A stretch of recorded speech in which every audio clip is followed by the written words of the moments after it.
So during the latter part of last year, we read some reports that some mining companies have been granted concessions in forest reserves. Well, for at the time, it sounded normal because there are a few companies that have been granted concessions in mining forest reserves in the past. For instance, the General Paper Forest Reserves, which Newmont mines, it generated a lot of controversy. So we thought, well, it's within the scope of the law. And then we heard that the list included Kakum National Park. Well, that's quite shocking because Kakum is one of the most visited tourist sites. If you are going to turn it into a mining site, it will be problematic. We didn't have a full grasp of the issue, so we visited Arusha, Ghana, to understand exactly what was going on. I went there with my colleague, Edmond Ajiman Boateng. So they told us that the basis, the trigger for this was a new law, Environmental Protection Mining in Forest Reserves Regulation, passed in November 2022. And their fear was that this would cause further damage that we are already struggling to deal with from Galamsey. They told us that there are two types of forest reserves, production forest reserves and non-production forest reserves. And even for the production forest reserves, where some activity takes place, it's just, if you take those forest reserves, it's just 2% of those reserves that you can touch for farming, mining, timber harvesting, etc. You can't go beyond it. Then they also told us that for the non-production forest reserve, which includes globally significant biodiversity areas, you can't touch them because they are part of our international commitments. And if you heard our president, because the protection, Lands and Natural Resources Minister, Seth, let me state this, because the protection those forests give is not only local protection, but it is needed for the entire survival of the world. That's why Absolutely. they are globally significant biodiversity areas. Okay, let's go on. Yes, they are part of the commitment we made to the world that will contribute our forests to human survival. And our president, if you heard the president talking about we are contributing to biodiversity, we are protecting our forest reserve. You are using these forest reserves as a bargaining chip for the UN, our share of the UN's loss and damage fund. So it was rather interesting. But Arocha actually showed us proof at the time that at least 3 of those forest reserves have been given out concessions have been given in those forest reserves. The Draw River Forest Reserve, Boing Tano, Area, and then Yon South. Now, we went looking into the law, exactly what does the law say? And we saw in Regulation 3 that there is a provision that allows the president to give a written consent for these forest reserves to be mined in the national interest. I mean, what can be national interest in destroying a forest reserve that we promise the world that we will not touch? So basically, this was the trigger. Yes, and what did you find? What did you find? So what we did is to go back to the Minerals Commission website and look for all the mining companies that applied for concessions from June 2022, because that was the time the law went to Parliament and got gazetted in July, and then eventually got passed in November 2022. So we listed all those companies out and then sent the list to the Office of Registrar of Companies to find the names behind these companies. The beneficial owners. Now, say that again. The beneficial owners of those companies. The beneficial owners, the shareholders, the directors, etc. It would take the ORC more than 4 months to respond. I mean, the number of times we track there, the amount of money we spent on transport is more than what we spent on getting the information. It will cost about 35 cedis per company search. Then we began to see, when we got the list, we began to see a trend. that people, political office holders, that ordinarily you will be surprised to find on such a list. For instance, Mr. Sampine. Mr. Sampine's company, Sam and Jan Limited, is on that list. The company applied for a concession in the Odan River Forest Reserve in the Ashanti region and was granted. We found he owns this company with a Kumasi-based lawyer, Ohini Amankwajan, who is also the lawyer for the Ghana the GIADEC, our company, what's the name? The Ghana Integrated Iron and Steel Development Corporation. That's right. Yes. Then we found Chairman Wotumi's Company Limited. What's his name? Erastus, a few minutes ago, mentioned what Chairman Wotumi's company, Akunta, was doing in the Tanondubiri Forest Reserve. At the time they applied for this concession, they were not given the rights. This was on August 25th, 2022. They were not given the right to mine, but the company went ahead to mine with impunity, as Erastus mentioned. Then we found another interesting trend. There is the Joabin constituency parliamentary candidates of the MPP.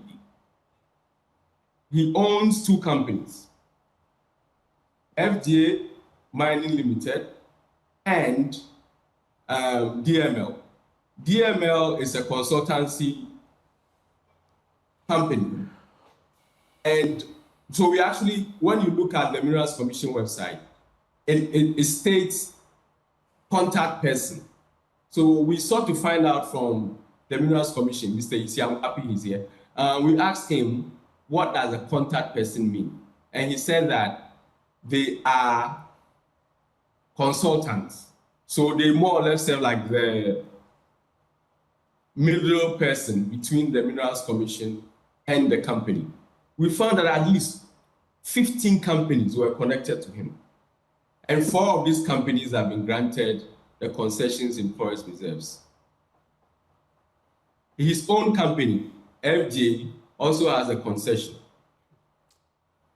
Now, something very interesting we found on this GML website. It says that we have established key relationships with upper management at the Ghana Minerals Commission.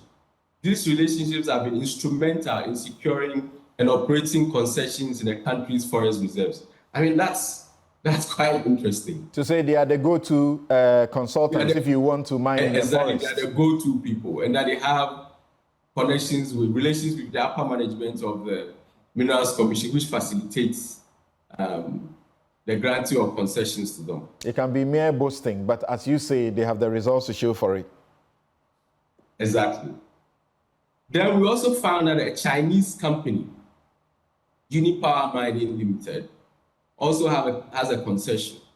Now, we asked a former Minerals Commission boss, Mr. Tony Oben, to explain to us if, for instance, a company registers as a mining service provider, can it receive a concession on its own to mine?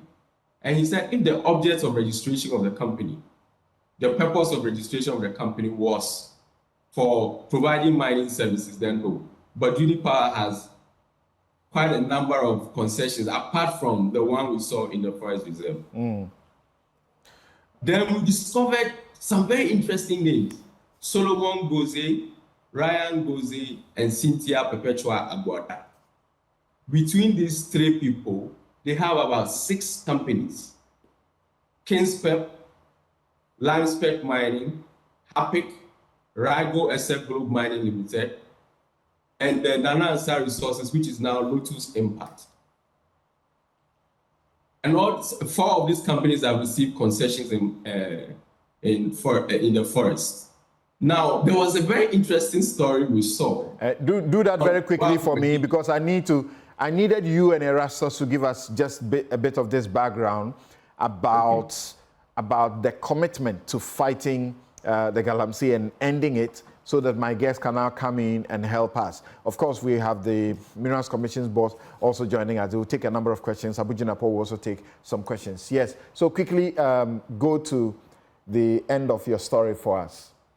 So we also found that the DC for Wasa East and the MPP Women Organizer with two other people have applied for concession in the Subri River. Now, the most interesting thing about this one is that the company registered in July 3rd. By July 11th, their application, they put in an application. That application has been forwarded to the Ministry of Lands and Natural Resources. Now, the Minister of Lands and Natural Resources told Parliament in February last year that exploration activity, recognizance, and prospecting applications would not be accepted. So we found it quite curious that the Minerals Commission will forward this application to the ministry. And then we also found that another company, Oleum Ghana Limited, with shareholders bearing names similar, emphasis on similar, to a presidential staffer who is also the aspiring MP for Granda South on the MPP ticket. And then the deputy ambassador to Turkey, Faisal Ahmed Meriga, again, emphasis on names similar to them, similar to theirs. So that's what we found, Samson. What's the response been so far, quickly? Well, the response has been in these cases, and as you emphasize in your story, they are doing legitimate mining, except you find some issues of moral conflict with some of the individuals behind the companies, including Sampine, who was leading the crusade for greening, the community, and you can't marry that with, his company being in a forest and mining. What's been the response so far? Say that again. What's been the response in a minute? Oh, the response has been fantastic. The public uproar that greeted this story should obviously send a signal to our leaders that we cannot allow this law to continue to hold. It's a terrible law. It's a bad law. It will further deplete our forest reserves and compromise our country's biodiversity. We must not allow it to stand. If we must do anything, we must repeal it immediately. I'm happy that the minority have indicated their position, that they will have it repealed. But I'm also curious about how the LI goes to Parliament, goes to the Committee on Mines and Energy, and nobody in that committee detected that there's everything wrong with it. I'm surprised. They allow it to pass. Okay. We'll ask the experts, but your suggestion is that there should not be mining in these areas, but the experts will tell you that there can be mining, responsible mining. I think the fear over the period, as we have heard from Darrell Bosu and the rest from Eroka Ghana, is that it is the breach that is the problem. So even in this small-scale mining situation, we know that licenses have been granted for small-scale mining, and then they turn into something else. Then Galamsey sprouts up. There's a reverend minister who says that the community mining is another name for something else. So yes, just conclude.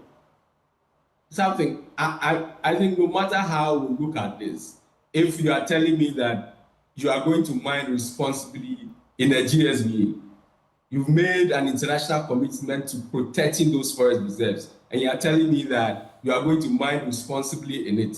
But the picture clearly showing what is showing on our screens now shows that the moment you open those reserves, other characters also enter. If we are to believe the story Better Land is telling us, it means that other characters also enter those forest reserves, and they are causing the damage we are seeing on our screens. We should not allow it to stand.